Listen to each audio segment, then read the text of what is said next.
Hai Sobat Level Up, kembali lagi untuk belajar bersama kami. Sekarang kami akan membahas fisika. Silahkan subscribe, komen, and like video ini agar kami semakin semangat dalam mengajar online ya. Ya, kali ini kita akan belajar mengenai fluida dinamis kembali.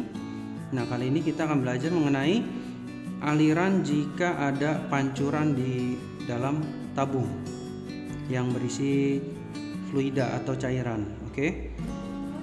Nah, untuk laju pancuran ya, yang ini kecepatan waktu air keluar dari sini atau cairan keluar dari tabung ini. Ini rumusnya. Jadi atas bawah ini sama ya. Kalau yang ini kan 2 kali G dikali H2 yang dikurang dengan H1. Kalau yang ini langsung dia pakai H yang atas ini. Sama aja kan? H2 dikurang H1 yang dapatnya H. Paham ya? Jadi pilih salah satu sesuai dengan kebutuhan soal. Untuk berikutnya, untuk jarak datar pancuran.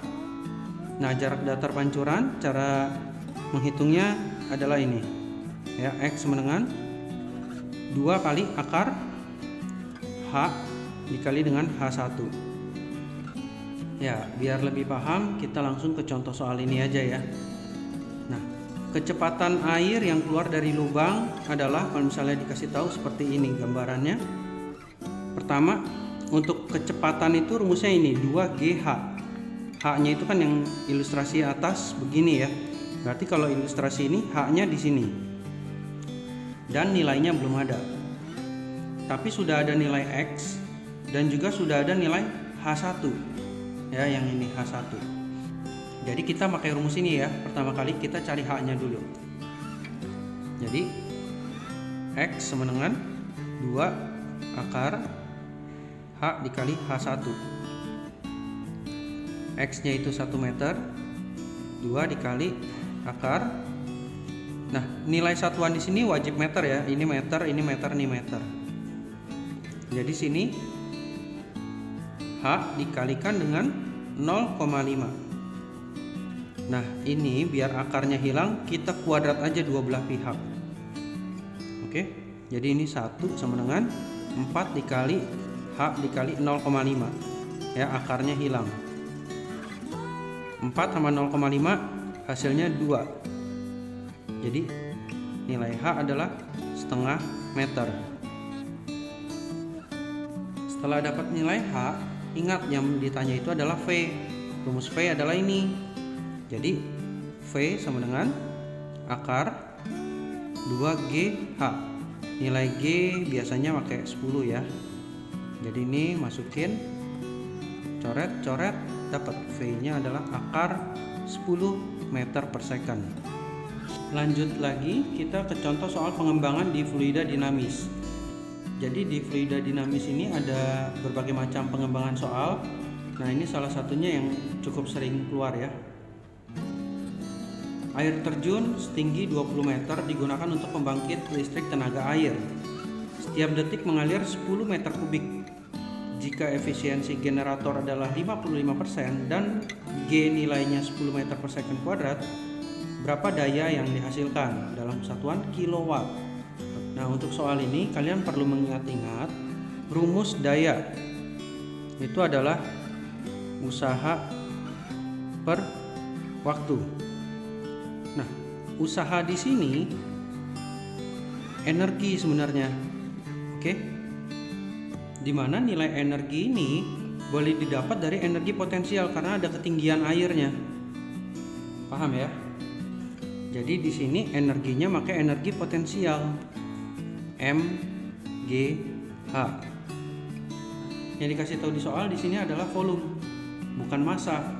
Ingat ya, kalau misalnya untuk rho air itu adalah 1000 kg per meter kubik.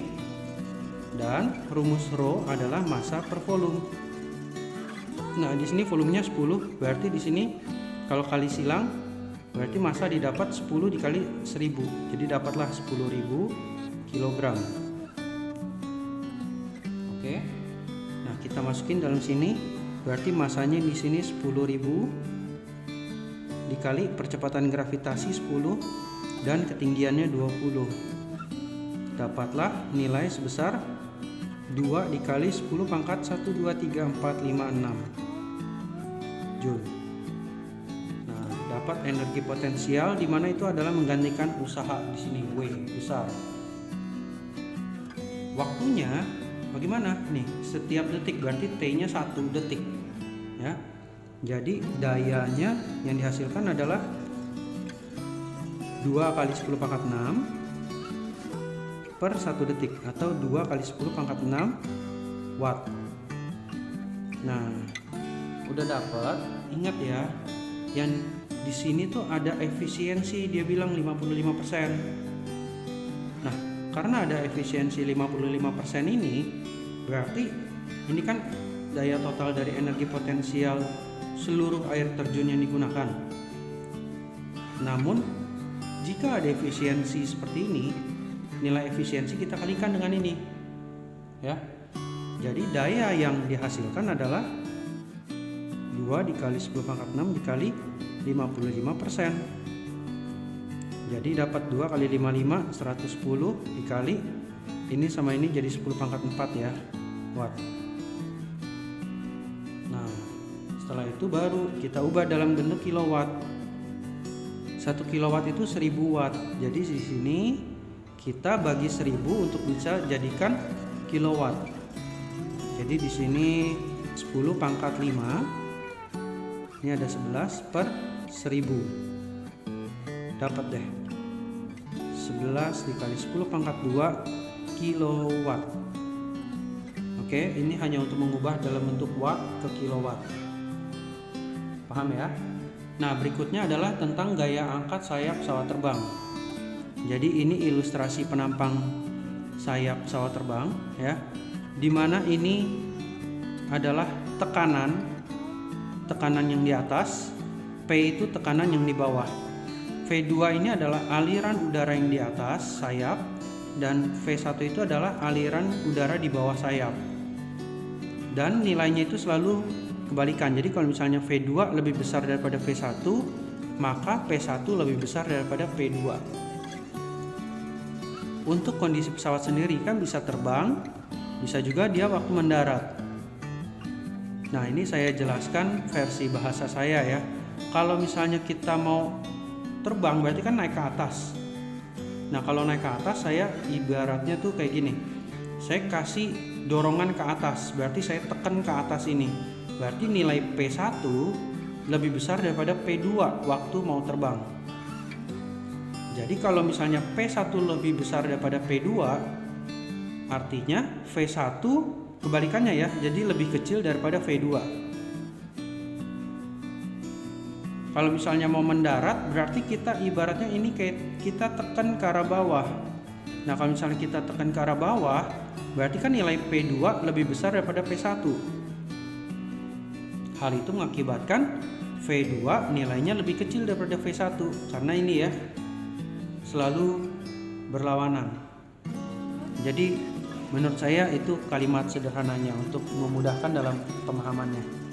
Sekarang berikutnya untuk F sama dengan ini rumusnya ya, gaya angkat itu P1 dikurang P2 dikali A, atau setengah rho V2 kuadrat dikurang setengah rho V1 kuadrat dikali A. Ini keterangannya ya. P1 yang ini kan tekanan di bawah sayap, P2 itu tekanan di atas sayap. Lalu rho itu massa jenis udara,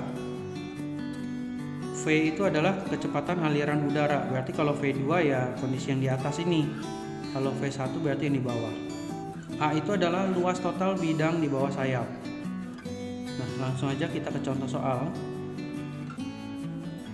Jika kecepatan aliran udara di bawah sayap adalah 60 meter per second dan beda tekanan di atas dan di bawah sayap adalah 130 pascal, maka kecepatan aliran udara di bagian atas sayap berapa?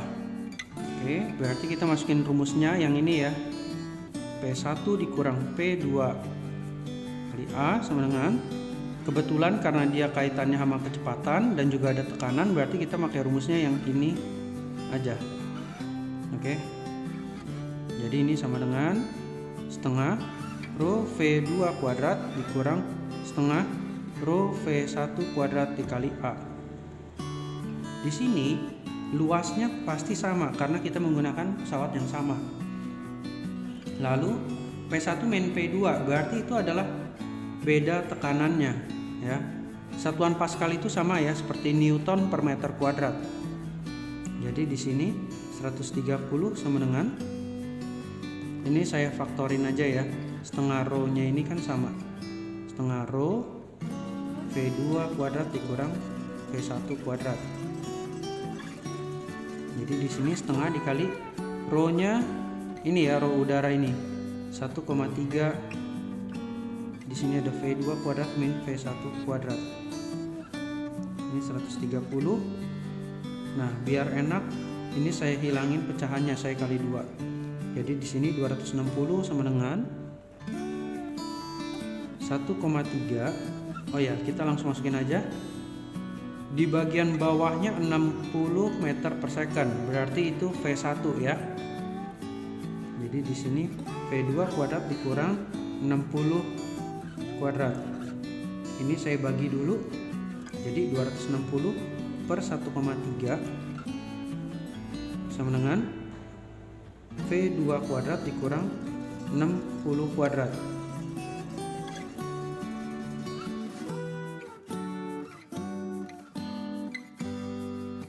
Nah, jadi di sini V2 sama dengan kita akar ya. Akar dari 3800 atau 10 akar 38. Dapat V2-nya.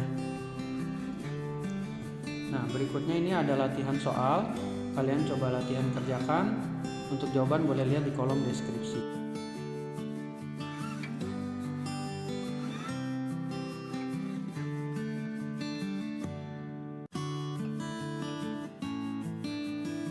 Oke, sekian materi kali ini. Semoga kalian memahami dengan baik. Ingat untuk subscribe, comment, and like, serta boleh juga bertanya di kolom komentar. Oke, nantikan video kami berikutnya. Sampai jumpa. Dadah.